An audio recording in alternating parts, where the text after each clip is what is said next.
Welcome to our exploration of a film whose own story is, well, almost as incredible as the one it tells on screen. It really is.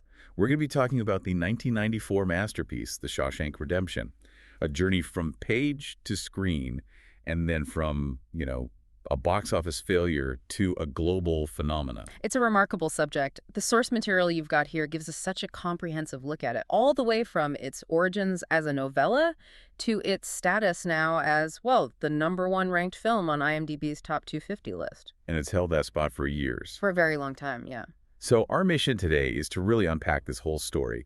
We're going to look into the production quirks, the surprising influences, both cinematic and literary, and some of the hidden symbolism that critics have found over the years. And especially that strange path it took, failing to make its money back and then somehow becoming this universally recognized classic. Exactly. So to set the stage for you, the basic story centers on Andy Dufresne, who's played by Tim Robbins. Right. He's a successful banker in 1947 who is wrongly convicted for the murder of his wife and her lover. And he gets 2 consecutive life sentences. In the infamous Shawshank State Penitentiary. The whole film is about his 2 decades inside, focusing on his friendship with another inmate, Red, played by Morgan Freeman. And his entanglement with the really deep corruption that's run by the prison warden, Samuel Norton. Yeah, he's the core antagonist. What's so fascinating to me is where this story came from. It wasn't some high-concept screenplay. It didn't even start as the kind of Stephen King horror story that everyone associates him with. Not at all. Its roots are in this collection of 4 novellas King, published in 1982, called Different Seasons. He was specifically trying to explore other genres, wasn't he? That's absolutely right. King was very deliberately trying to avoid being pigeonholed as just the horror guy. That collection was his statement, to show his literary range. And it gave us 2 of his most acclaimed non-horror film adaptations. It did. The Body, which became the movie Stand By Me, and of course the one we're talking about, the novella Rita Hayworth and Shawshank Redemption. It's pretty striking that the pivot away from his brand ended up producing the film he's most critically recognized for. It's a phenomenal foundation for a movie. Let's start right at the beginning of how it came to be. Yeah, let's do that. The story of how the writer and director Frank Darabont got the rights to this story for just $5,000. It sounds like a steal today. It does, but it's really rooted in this mutual respect that he and King had built up over time. This goes back way before Shawshank, right? Oh yeah, over a decade before. Back to 1983. Darabont had already adapted another one of King's short stories, The Woman in the Room. And he did that through King's, what he calls his dollar deal. Exactly. It's this practice King has, he still does it, where he lets young or unproven filmmakers buy the rights to some of his non-major stories for just a single dollar. Just to help them build a resume? Just to get their foot in the door. So by the time Darabont came back to King in 1987 for Rita Hayworth and Shawshank Redemption for $5,000, it wasn't just a cold business deal. No, it was built on that history, on Right. trust. And there's that wonderful anecdote about the check. King never actually cashed the $5,000 check. He framed it, right? He framed it, and years later he mailed it back to Darabont, and there was a note that said, "In case you ever need bail money, love, Steve." That says so much about the confidence King had in Darabont's vision. It really does, which is Yep. interesting because King himself admitted at first he didn't really see how the story could work as a film. Why not? Well, so much of it is Red's internal thoughts, his monologue about Andy. King wasn't sure how that could be translated into a compelling movie narrative. But Darabont saw the potential as obvious. He did, but even after he got the rights in 87, things didn't move right away. There was a pretty big gap, about 5 years before development really kicked off. And then he just dove in, spent 8 weeks writing the script. An intense 8 weeks. And that time to think seems to have been really crucial for him to shape his vision. He knew right away he couldn't approach it like a typical grim prison movie. He wanted to frame it more like a tall tale, he said, or a fable. Yes, and that perspective was heavily inspired by the work of a classic American director, Frank Capra. The director of Mr. Smith goes to Washington, and It's a Wonderful Life. Exactly. That kind of Capra-esque sincerity, that belief in the goodness and resilience of an ordinary person against these huge odds, that's the key to the film's lasting appeal. It's what lets him balance the real brutality of what Andy goes through with this core of unwavering hope. If it had just been grim, I don't think it would have resonated with people in the same way. It would have just been another prison movie. That balance is everything. And he pulled from more recent films, too, didn't he? He mentioned Martin Scorsese's Goodfellas. Right, from 1990. Specifically, how Scorsese used voiceover dialogue to show the passage of time. And to get inside the characters' heads. Absolutely. Darabont adapted that technique for Shawshank to really economically show the 2 decades passing and how the characters are changing psychologically. And then, of course, there were the classic prison dramas. He definitely acknowledged the 1962 film Birdman of Alcatraz, and there's a great little story there. While Darabont was out scouting locations, he actually ran into the director of that film, John Frankenheimer. No way. Yeah, Frankenheimer was scouting for his own prison project, and he stopped and gave Darabont advice and encouragement. It's like a passing of the torch. That's incredible. So once the script was done, Hollywood noticed pretty quickly. Instantly. This is where the studio battle really begins. The script was in very high demand. The main company interested was Castle Rock Entertainment, which eventually made the film. And one of its co-founders was the director Rob Reiner, who had a great track record with Stephen King adaptations. He just turned The Body into Stand By Me. So Reiner was really passionate about the Shawshank script. So passionate that he offered Darabont a huge amount of money, somewhere between $2.4 and $3 million. Which for a first-time feature director is an insane amount. A life-changing amount, but there was a catch. He had to step aside and let Reiner direct it himself. Right. And Reiner had his own cast in mind. He wanted to cast Tom Cruise as Andy Dufresne and Harrison Ford as Red. Wow. I mean, just stop and think about that version of the film. It would have been a profoundly different movie, probably much flashier, but it might have lacked that quiet internal quality that Robbins and Freeman brought to it. So Darabont had this huge choice to make. Take the money and be set for life, but give up his vision. Or insist on directing it himself, even with no experience, and risk losing the whole deal. He chose the vision. He did. He famously said something like, you can continue to defer your dreams in exchange for money and die without ever having done the thing you set out to do. And that's why we have the movie we have. It is. Tom Cruise did end up passing on the role because Darabont was inexperienced, but Castle Rock still decided to back Darabont. So within 2 weeks of the script going around, he had a $25 million budget and started pre-production in early 1993. Which brings us to casting. And the process for finding Andy Dufresne is this fantastic rabbit hole of what-ifs. It really is. I mean, once Reiner's offer was off the table and Tom Cruise walked, the list of major actors considered for Andy was just extensive. A real who's who of Hollywood leading men. You had veterans like Clint Eastwood and Paul Newman being considered early on. Then the contemporary stars. Yeah. Tom Hanks was actually Darabont's top choice, but he was busy with Forrest Gump. Right. Kevin Costner passed on it to do Waterworld, which was a choice. A very different film. And then you had names like Johnny Depp, Nicolas Cage, even Charlie Sheen being floated around. It just shows how good the script was, that everyone was interested. But it's so hard to imagine anyone but Tim Robbins in that role now. Impossible. Darabont finally cast him after seeing his performance in Jacob's Ladder. He has that perfect mix, doesn't he? Yeah. That sort of intellectual distance, but also this quiet, unbreakable resilience. And Robbins really committed to the role. His preparation was intense. He went to a zoo to observe caged animals. He talked to former guards and inmates. And he even spent time in solitary confinement. An afternoon in solitary. And had his arms and legs shackled for a few hours. That kind of immersion, it must have been essential for capturing Andy's internal state. Now, the casting for Red is just as interesting, maybe more so, because the original novella imagined a totally different character. That's right. The sources are very clear on this. In King's novella, the character Ellis Red Redding is a white Irishman. But the producer, Liz Glotcher, just ignored that description and suggested Morgan Freeman. And the idea just clicked immediately. And they put that little nod to the change in the film itself. Right, when Andy asked him why he's called Red. Freeman's character says with that great dry humor, maybe it's because I'm Irish. Freeman himself said he didn't feel the need to do a ton of research, right? Yeah, his reasoning was that the basic nature of people, their emotions, their friendships, that doesn't really change just because they're behind bars. So let's talk about the setting. Shawshank Prison is such a huge character in the film. Darabont found a very specific place that gave him that perfect, decaying look. The Ohio State Reformatory in Mansfield, Ohio. It was perfect because of its Gothic architecture. That incredible, imposing look. But, just as important, it was completely abandoned.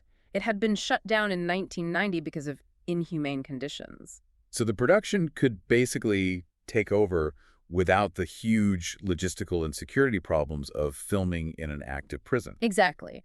But while the exteriors are the real reformatory, some of the interiors had to be changed. Right. Darabont had a very specific vision for the main cell block. He wanted the cells to face each other. For better camera angles, and to really emphasize that shared experience of being trapped. And the real cells didn't do that. No. So they built a custom soundstage for the main cell block scenes inside a nearby closed-down Westinghouse factory. But they did use the real decaying rooms of the reformatory for other key areas. Oh, yeah, the warden's office, the administration rooms, the admittance area where Andy first arrives, all that was the real deal. Now, the actual filming sounds like it was a grueling experience. It was. Principal photography was over a very difficult 3 months in the summer of 1993. We're talking 18-hour workdays, 6 days a week. It's a brutal schedule. And that kind of pressure, it's bound to cause some friction on set. It did. Morgan Freeman was pretty open about finding Darabont's process. Frustrating at times. Because of all the retakes. So many retakes. He recalled that the very simple scene where Andy first asks him for the rock hammer took 9 hours to film. 9 hours. For that short scene. Yeah, and that kind of repetition clearly wore on the actors. Freeman admitted he sometimes just refused to do more takes. And there's the story about his arm being in a sling. After throwing and catching a baseball for 9 straight hours for another scene, he just showed up the next day with his arm in a sling. Darabont later said making the film was a huge learning experience for him, especially dealing with the cast and the cinematographer, Roger Deakins. A world-class cinematographer. And they disagreed on the visual style sometimes. Darabont wanted these big, scenic shots. Whereas Deakins wanted less scenery, harsher lighting, really trying to emphasize the claustrophobia of the prison. Which, in the end, probably made those final wide shots of freedom even more powerful when they finally come. It's that contrast, yeah. We absolutely have to talk about the most iconic physical sequence in the movie. Yeah. Andy's escape through the tunnel. Oh, absolutely. The commitment Tim Robbins showed there is just legendary. Especially the part where he crawls through what the film calls a river of... A river, well, let's just say a sewage pipe. The production notes do clarify, thankfully, that the substance was a mix of water, chocolate syrup, and sawdust. Thank goodness for that. Mm-hmm. But the external environment was much worse. Much worse. The stream he emerges into was real, and a chemist had actually certified it as toxic. So what did they do? The production team had to dam it up and treat it with large amounts of chlorine to make it even remotely safe for Robbins to film in. And Robbins just called himself a good soldier for doing it. Whatever it takes to get the shot. And what a shot it is. That image of Andy standing in the rain, arms wide open. It's one of the most famous moments in cinema history. It is. A symbol of release, of rebirth. And yet there's that surprising detail that the cinematographer, Roger Deakins, reportedly considers it one of his least favorite shots. Isn't that incredible? He felt he overlit it, made it too bright, and that it maybe lessened the impact of all the darkness that came before. Wait, so the most iconic shot of freedom in the movie, the director of photography wasn't happy with it? Apparently not. That just speaks to the creative tension on set, doesn't it? The director's big thematic vision versus the cinematographer's technical perfectionism, all in one frame. It suggests that sometimes the emotional power of a moment just transcends the technical side of it. Darabont strongly disagreed with Deakins' assessment. Though he did regret not getting a close-up of Robin's face right at that moment. Yeah, he said the schedule was just too tight to get it. Okay, let's shift from making the film to the story itself. The years of pain and injustice Andy Dufresne had to go through. He arrives at Shawshank in 1947. Right, sentenced to 2 consecutive life sentences for a crime he didn't commit. And those early years are vital for setting the stakes. He's assigned to the prison laundry, and because he's this quiet, educated man, he immediately becomes a target. A target of the Sisters, a prison gang that specializes in violence. Andy is subjected to these frequent, brutal assaults. The film really doesn't shy away from showing him as a victim of this relentless cruelty. He can't defend himself, and the guards are just looking the other way. And showing that suffering is so important for understanding the weight of his resilience later. As the audience, you feel this immense sympathy for him, for the injustice of it all. Things only start to change for him in 1949, and it's all about money. It is. Andy uses his skills as a banker. He overhears the captain of the guards, Byron Hadley, a truly brutal man, complaining about taxes on an inheritance. And Andy offers to help him shelter the money legally. And that act immediately buys him a degree of protection. but not before one last terrible attack from the sisters. And Hadley's reaction to that final assault is the real turning point. He cripples the gang leader, Boggs Diamond, beats him almost to death, and then has him transferred out. The message is sent. Andy is now a valuable asset. He's untouchable. And that's when he moves from being just a victim to becoming this indispensable tool of the systemic corruption run by Warden Samuel Norton. Right. Norton, who projects this image of being very pious and righteous, reassigns Andy to the prison library. But the library is just a cover. Purely a cover. His real job is to manage the finances for Norton and the other prison staff. Norton was running a huge money laundering operation. And Andy was the key. The one person who could make it all work. So let's break down that corruption because it's pretty central to the plot. Norton was basically running a captive labor company. He used prison labor for public works projects. Right. Building roads, cleaning tanks. Yeah. Things like that. He would underbid legitimate businesses and then get massive kickbacks and payoffs. And Andy's job was to launder all that dirty money using the fake identity of Randall Stevens. So Randall Stevens wasn't just a name, it was this whole fabricated person with bank accounts and shell corporations, all designed to make these illegal payments look clean. The scale of it is just staggering. And all of it hidden behind Norton's public face is this severe, holy man. Meanwhile, Andy uses his new position to try and hold on to some sliver of hope. He starts writing these letters to the state legislature, asking for money to improve the library. Relentlessly. It's this quiet but powerful refusal to let the system crush his spirit. And it leads to one of the most beautiful moments in the film. After years of writing letters, a small donation finally arrives. Some funds and a collection of records, including Mozart's opera, The Marriage of Figaro. And in this amazing act of personal rebellion, he locks the guard in the bathroom and plays it over the prison's PA system. For just a few minutes, the entire prison just stops. It's a moment of profound personal freedom for Andy. The price is high, though. He gets 2 months in solitary confinement. Immediately. But that act of defiance shows that his spirit is still intact. The story takes a really devastating turn in 1965. A young convict named Tommy Williams arrives. And Andy takes him under his wing, helps him study for his high school equivalency exam.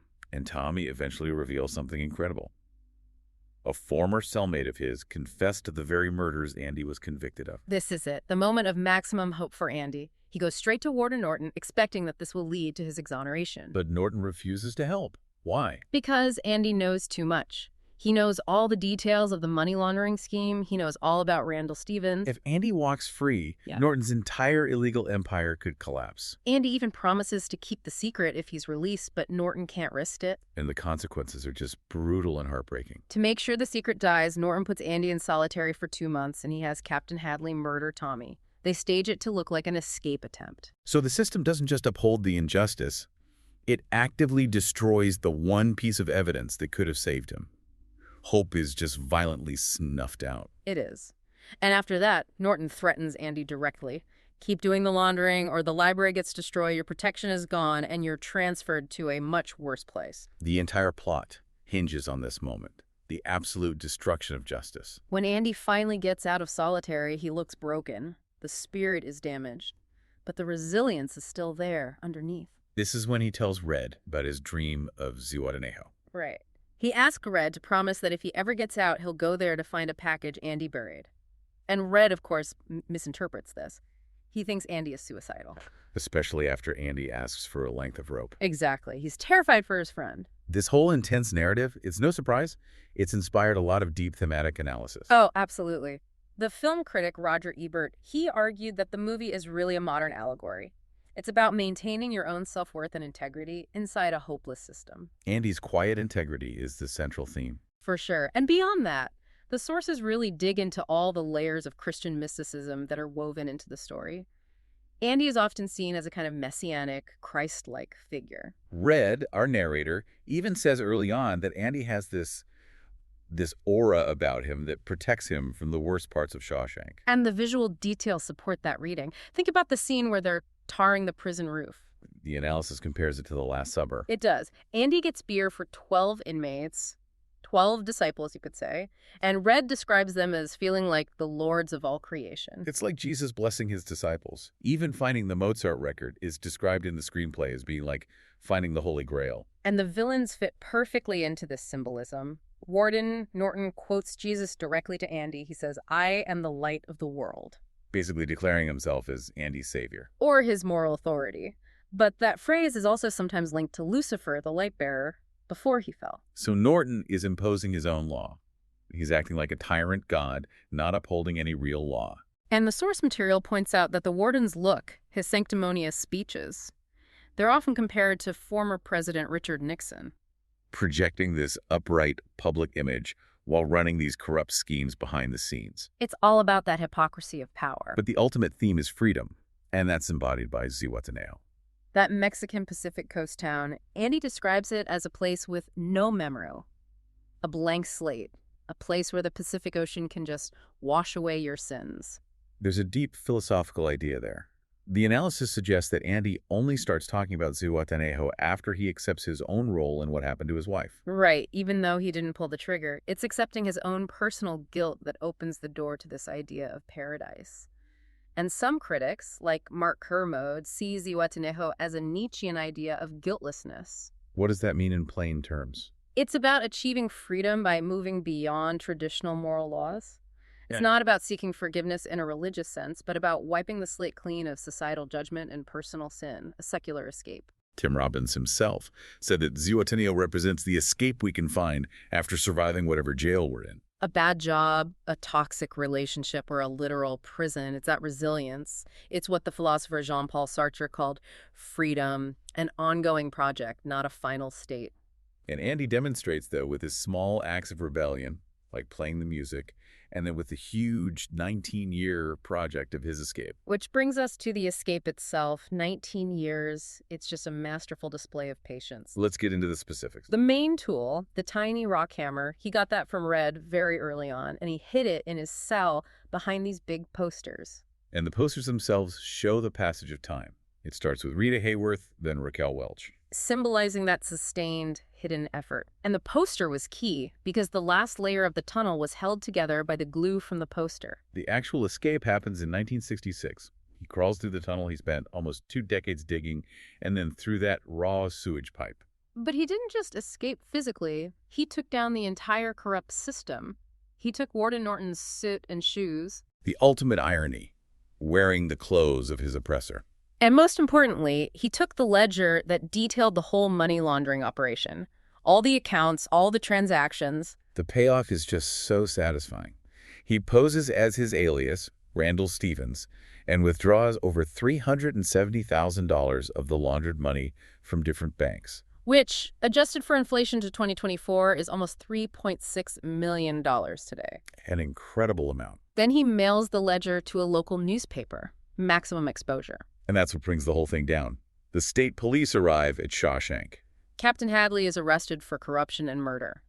And Warden Norton, faced with exposure and public humiliation, commits suicide in his office. And the film ends with Red's successful parole and him keeping his promise to Andy. His journey to Zihuatanejo completes the redemption story for both of them, culminating in that incredibly emotional reunion on the beach. Which was actually filmed in the U.S. Virgin Islands. Right. Despite the amazing story and the meticulous production, the initial theatrical run of the movie was, to put it mildly, a commercial disaster. It's genuinely hard to wrap your head around now. But in its first 10-week run in 1994, Shawshank only made about $16 million. Which means it didn't even come close to making back its $25 million budget. So what went wrong? A lot of things. First, the timing was terrible. It was competing directly with 2 absolute cinematic giants that year. Pulp Fiction and Forrest Gump. Right. Pulp Fiction opened on the exact same day and became an instant cultural event. And Forrest Gump was in the middle of this massive, record-breaking theatrical run. Shawshank was just completely overshadowed. But there were other issues too, right? Yeah, analysis points to a few things. Prison films in general just weren't very popular. People saw them as bleak and depressing. And the marketing didn't really capture the film's message of hope. Not at all. It focused on the grim setting. Plus, the fact that there are almost no female characters was seen as a potential problem for drawing in a wider audience. And even the title itself was a problem. Morgan Freeman blamed the title. He said it was just confusing and hard for people to remember. Tim Robbins said fans would ask him about that Shawshank Redemption thing. Exactly, it just didn't stick. The 7 Oscar nominations gave it a bit of a lifeline, though. It got a re-release in early '95. It did, and it earned another $12 million. But the film's real transformation into a classic didn't happen in theaters. It happened at home. On VHS. Warner Home Video took a big risk. They shipped 320,000 rental copies across the U.S. in 1995. And that gamble paid off. Exponentially. The Shawshank Redemption became the #1 video rental of 1995. It was all word of mouth. People would rent it, love it, and tell their friends. And then came television. That's what really cemented its status. Ted Turner's company acquired Castle Rock Entertainment, and so his network, TNT, got the cable broadcast rights. And because the movie did so poorly at the box office, they got those rights for relatively cheap. An economic masterstroke. Absolutely. Starting in 1997, TNT started airing it all the time. They could show it frequently for a low cost, but still charge premium ad rates because it was such a reliable ratings winner. And that constant exposure is what made it a cultural phenomenon. By 2013, it had been broadcast so much it had taken up 151 hours of airtime on 15 different cable networks. That's up there with classics like Scarface. The financial legacy today is just enormous, isn't it? Totally disconnected from that initial failure. By 2014, the film had apparently made an estimated $100 million for Warner Bros. It's one of their most valuable library assets. And the actors were still getting huge residual checks decades later. Bob Gunton, who played the warden, confirmed he was still getting substantial 6-figure payments, which is incredibly rare for a film that old. And its critical legacy is now undeniable. It was nominated for 7 Oscars, the most ever for a Stephen King adaptation. But famously won none. It got completely shut out by the competition that year. But critics and the public came around. In 2015, the Library of Congress selected it for preservation in the National Film Registry, calling it culturally, historically, or aesthetically significant. It consistently outranks films like Forrest Gump and Pulp Fiction on lists of the most inspiring movies. and its global popularity is just massive. It's been #1 on IMDb's Top 250 since 2008, above even The Godfather. And you hear people like Nelson Mandela citing it as a source of personal inspiration. Steven Spielberg called it a chewing gum movie. If you step on it, it sticks to your shoe. Referring to that sticky, lasting appeal it has. And finally, the film's legacy has had a real-world impact on the local economy in Ohio. It has. The Ohio State Reformatory was actually set to be completely torn down after filming, but a local preservation society bought the site for $1. And now it's a historical landmark. It's the center of the Shawshank Trail, a series of 15 stops in the area that brings in thousands of tourists every year. Generating millions in local revenue.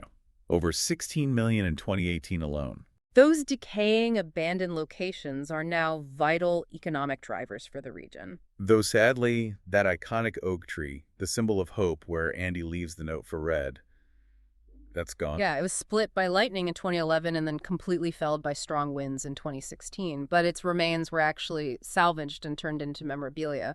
So in a way, its legacy continues. The story of the Shawshank Redemption is just. It's an unbelievable narrative in itself. From a non-horror Stephen King novella to a struggling movie to this universally beloved classic. A classic about resilience, hope, and the incredible power of friendship. It's a film that people initially struggled to define, but its longevity is clearer than ever now. Just an exceptionally powerful story with a human spirit. And, considering all the analysis that's been done, so much of it focuses on Andy and Red's relationship. It's this profound, non-sexual story between two men, and it's built on shared joy and quiet humor. So we'd like to leave you with this to think about. What specific aspect of their connection, separate from the usual movie tropes of car chases or big heists, what part of that relationship do you think truly unlocks the film's universal message about what real lasting freedom is? That's definitely something to reflect on. Absolutely. Thanks for listening.